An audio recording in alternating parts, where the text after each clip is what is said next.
gets really steep. It's one of the best views, but also one of the worst hikes. So it is 5:05 a.m. February 10th. This is part 6 now. The reason why me and Migs are up so early is because we're doing the Taraw Cliffs hike, and I heard it's really amazing because you get to see the beautiful overview of El Nido. So that's what we're gonna do, and we have our tour guide, Kuya Brian from Tour A. Kuya, ikaw yung nang start sa itong vlog. Wait, I need to show Kuya right here. Kuya, kumusta? Hello, Kuya, ready? Yes. How many times have you done this tour na, Kuya? Marami na, sir. Mga hundreds na? Yes. Ay, grabe. Wow, ang galing ni Kuya na. Migs, you ready? Are you awake na? Are you gising? Ready. Okay. Always ready. Oh wow, I brought my drone just so that I'm sure I can get the best shots. Let's see how this hike is gonna go, and I think we're also gonna go to Dooley Beach because Migs and them are gonna go surfing and stuff like that. And let's see what this day has in store for us, right? Sige guys, tara. Kuya Brian says that the hike is gonna take it's gonna take 1 hour daw. And it's the best time to go now because we're gonna be able to catch the sunrise. Before we go up here, just careful lang po tayo sa mga step natin. Make sure na hindi po tayo madudulas or anything. Kasi may mga part po kasi dyan na nag-move. So do not try to attempt to step. Ano lang po na tayo. Hanap po tayo na ibang mga steps. Especially here, the entrance part. It's a little bit, lang po siya, broken. Right, so before we start, let's start properly yung muna po tayo. Sige. In Jesus' name, amen. Amen. There was supposed to be 3 of us, pero one of the people that had an upset stomach, so it's just me and Migs. He only has chinelas, so that's how you know he's a pro. Alright, let's go up. Look at this. Wow. Alright. Tara, let's go. Sige. It's adventure, Migs. Wow. So the daanan is all limestone rocks. Yeah, one wrong turn and this is gonna hurt because it's all limestones and they have very sharp edges. Look at that. Grabe. Alright. Difficulty level so far is maybe mga 8 if it's gonna be like this for a while. These things hurt. It's all uphill from here. Whew. Let's go. Man, I'm already sweating. And we're like 10-15 minutes in. Let's go. Good thing with these limestones, there are crevices where you can put your hands and your feet. So it's easier to pull yourself up. Like that. Migs, how would you rate this hike, Migs, so far? 10 being the hardest thing in your life. 8. 8 for the average person, probably rank this hike as an 8 because of just the uphill and there's no stable place to actually hike. You just have to keep going up, so let's keep going up. It gets pretty steep. Whew. You definitely need to have some kind of a exercise or cardio before this because this is intense, but if you do CrossFit you're good. Dang, Migs.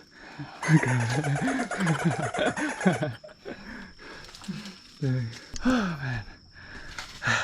Oh, no joke. It's a pretty tough hike, guys, so make sure you're healthy and fit for this. Wow, ano po yung pinakamahirap na part.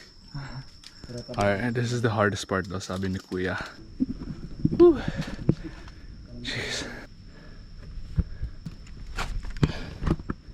Kuya said this is the highest part of the whole hike, but there's a lot of places where you can hold and grip onto.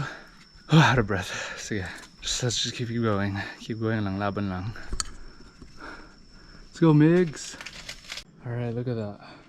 The sun is about to come up and look, we're almost there. But look at this route though. Have to be careful not to slip. Almost there. So many lamok. Look at that. The pathway hasn't gotten any easier. If anything, got harder. So many bugs. Hey, get off. Migs, we're there. So high up. This thing hurts. That hurts a lot. RJ, don't look down. Dang. El Nido. Proper, almost there, almost there. Woo, what a hike. Miggy, go. Go. We made it. Let's go, we made it. Woo. Eagle sir, oh. Huh? Eagle. Eagle? Okay, ready? Ah, stay over there.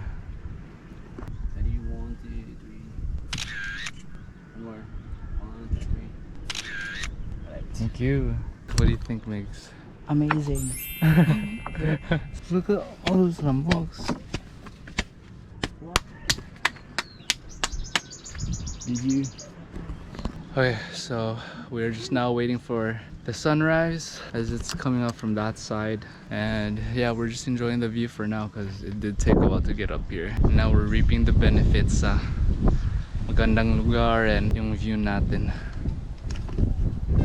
Right, Migs? Ooh, wow, Migs. Picture perfect, Migs. That view is amazing. Alright, so Kuya's gonna give us a quick history lesson on Palawan. Hold on, let me put the camera towards him.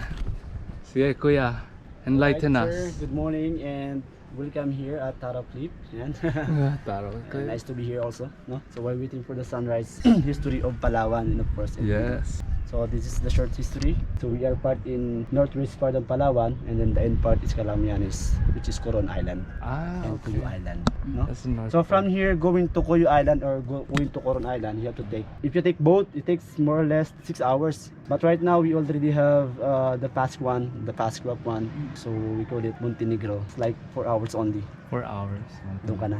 So history of Palawan, it's Palauyo. Ayun nga, gaya nga sabi ko kanina, that Chinese people is the first people here, live here in Palawan po, no? Palauyo means is Palawan, or it's look like umbrella, because when you see the map of the Palawan, it look like a close umbrella. And then when you get here in municipality of El Nido, the history of El Nido, the first name of El Nido is what we call Talindak, Talindak. or the small people live here, the small barangays live here, the small tribes live here. So yun po ang tawag sa kanila, mga Talindak. And the second one is Bakwit. Bakwit means it's because of this island. A lot of islands around this place. No, yan po yung mga beach area. And before they call it El Nido because of the bird's nest or swiftlets. It came from the saliva of the bird na ginagawa po nilang nest. That's why we call it El Nido. Ah. So that's all, and then Salamat Kuya for the history lesson, di ba, Migs? yes. The more you know, di ba, Migs? The biggest Amazing. island here in Nido po, it's what we call Kadlaw Island. Kadlaw? Yes. Kadlaw So yan Island po yung tinatawag namin na the Blessed Island, because without that island, hindi kami mako-cover for the wave and then for the wind. Ah. Yes, so because of that during the island. time, may mga malalakas na typhoons came here. Ah. So yan talaga yung pinaka-ano po namin, pinaka-boundaries for Yun. blocking of Kadlaw. wind. Yes, yan. Wow. Pinaka-blessed island po namin dito. So it stops mga typhoons, Yes. ganyan. Look at that. The small yacht is right there. Kaya nga, yeah, the Diba? small yacht. That's because of the Odette. Ay, really? Ah, Yeah. that Odette? Bago lang, that yacht? Yes, that's owned by Australian people. So right now, it's history na lang po siya. All these boats over there daw for island hopping. Ang daming boats nila. Look, even there's more there. And that's for the fisherman boat. Fisherman boat. Yes. Look at the crater, like the formation of the rocks here. Crater. So grab it, so sharp. Look at that. It's like from a movie. So nice finally seeing this in person. I've only seen the pictures, tapos seeing in person so different. Saan yung tindahan dito, kuya? Let's fly a drone. We'll see what we can get.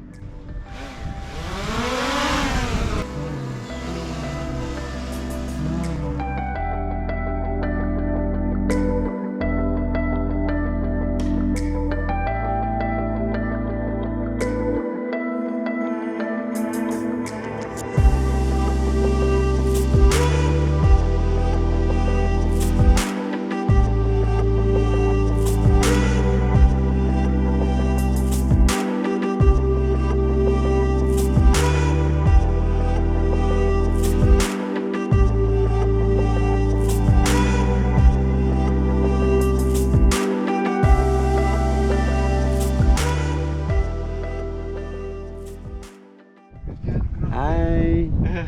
We are starting to go down. Shout to Kuya. Ay. Sunrise po kayo. Opo. Hindi pa kayo umakyat? Malis po kami ng mga 5 o'clock. The best time to to climb. Kaya nga. Pero medyo madilim pa yung part niyan. This year po parang mga 10 times ako nakakit dito. For me mas mahirap yung packet, sir. Pero ayaw ko lang sa inyo ha. Hindi lang mag-slide, no? Kaya saan ka nagdaan, Kuya? Dito? Diyan, sir. Apak lang kayo dyan, banda. Dito. Yan. Real life rock climbing gigs. Yeah, when we get down, you have to push up 100. 100. Down. Sana ma-develop dito zipline pababa. Hindi na siya, ano sir, hindi na siya challenge pag ganun. Spakyat, pababa, really easy. Zipline. Sponsor ko. Dilacrosse sa apelido mo, sir? Maraming Dilacrosse yung mayaman, sir. Baka kamag-anak mo, sir. Pero tatay ko kasi Iloilo. Pero meron akong pinsan here. Sila yung may pinakamalaking lupa dito. Ako. Energy RJ. Pero Coron, the best spot for Oo. snorkeling or diving talaga. Nakapunta ko doon 2016. Mas mabilis pa yung pababa. Kaya kailangan wala kayong mga hawak-hawak. Scary lang. So si RJTRAVELNCHILL. This yung mga maliliit. Sila yung mga ferry. Do not rush your time. Okay lang, mates. Easier. You don't kill fairy godmother. Wala na kayong island hopping ngayon, sir, no? Wala. It's hard because it's short. Yes, may nahulog sir dito. Meron nahulog. Doon talaga. Doon sa pababa, sir. Bakit anong ginawa niya? Nadulas yung guest niya tapos sinalo niya. Hinawakan niya. Tapos sila dalawa. Siya lang. Yung guest niya na-survive niya, siya naman. Siya yung talagang na... Okay. Tour guide. Namatay yung tour guide? Hindi sir, pero 2016 nangyari eh. Until now hindi pa rin nakaka-recover, nakakalakad-lakad na rin pero parang na-dislocate lahat ng part ng katawan. Tapos parang may mga dead part na hindi niya na nakagalaw. Pero wala pang namatay. Wala pa naman. Ano kasi sir eh, 10 kasi yung guest niya eh. Isa lang siya. Eh hindi naman po pwedeng ganun yun. Ano ba max for Sa dalawang tao, isang tour guide. Tapos sa 4 na tao, 2 tour guide. Kaya kung natuloy nga sana kayong 5, 2 sana kami dito kanina. May treasure dito na. Marami na sir. Isa po sa pinakamayaman sa treasure po yung Palawan. Kasi isa po siya sa pinag-skipan ng mga Japanese before during the Second World War. Puron, yung mga shipwreck diving. Pero mostly dito talaga sa Palawan and Nido, marami mga treasures talaga na nakuha. Gold treasure. Ikaw kuya, may nahanap ka na. Pag mga ganong cases sir, dinadala po dun sa museum ng Ili Cave. Part na siya ng history. Nakita ka RJ ng treasure doon. I got so many bug bites, grabe. Nusundan ka ng lamok sir?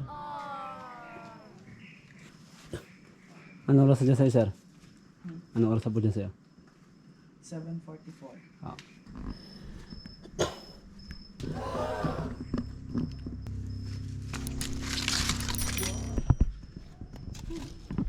30 minutes na agad pala yung pababa natin ah.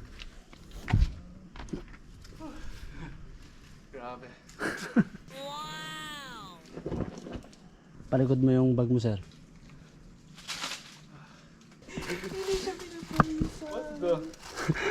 Like dry, super dry.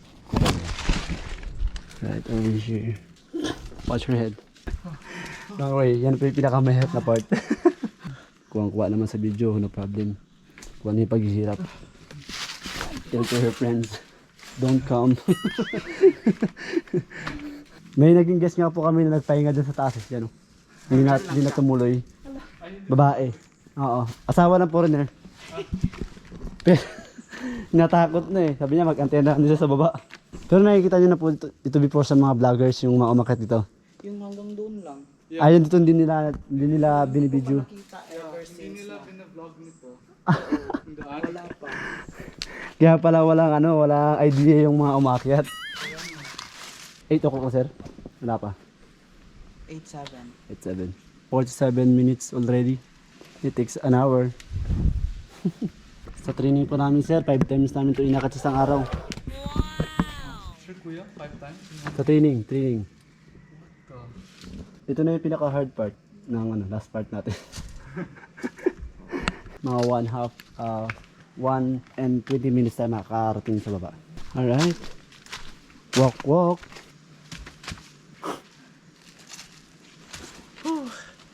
Made it. Alright. Dang, it's been recording for almost 1 hour now. Alright, I'm gonna pause it now.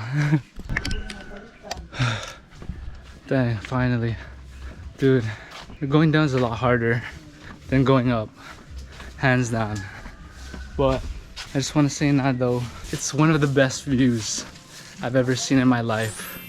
But also one of the worst hikes I've experienced in my life. It wasn't even hard, it was just, it hurts the feet because of the spikes and the uneven surface. So I wouldn't recommend it to beginners, but if you're intermediate, advanced, kaya. Or if you're fit. How do you feel, Migs? Exhausted. Exhausted. Si Kuya is not even getting, he's not even pawis. Walang pawis si Kuya. Oh. So after this, we're just gonna chill for a bit. I think get some breakfast now. Bro, we're gonna go to Duli Beach, right, Migs? Yeah. That's still the plan? Let's go. Let's go. Energy. Salamat, Kuya. Ingat. Thank you. Shout out to Kuya. We're back now. We're still sleeping. I'm gonna get cleaned up and then I'm gonna switch to my camera, bro. The hike to Taraw cost 500 pesos each. Deduct to the budget. Alright, switching to the camera.